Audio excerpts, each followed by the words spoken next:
Alright, everybody, welcome to the channel. It's the Burly Bartender. Be sure to like, comment, and subscribe. And stay tuned, we're about to make some drinks. Alright, cool. See y'all.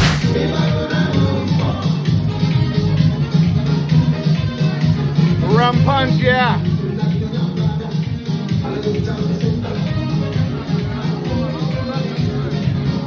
making the Caribbean Rum Punch today, right? We have a Soca Fete. We're gonna add lots of rum to the triple sec. Now with the rum punch, you gotta add some orange and pineapple. We're gonna add a little bit of cranberry for color. A little bit of simple syrup and lime.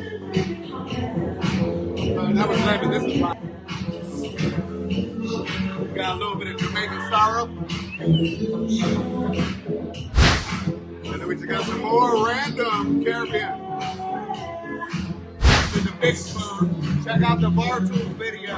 Big Spoon is iconic. Ideal, not iconic, ideal for me. So now you got a whole crab of some rum punch. We're gonna take it over for the table. Now we're just gonna pour it back in to mix it up. Rum punch, very good. Let's see, I almost forgot the Caribbean Dark Rum for the Caribbean Rum Punch. We're gonna go ahead and add it right now.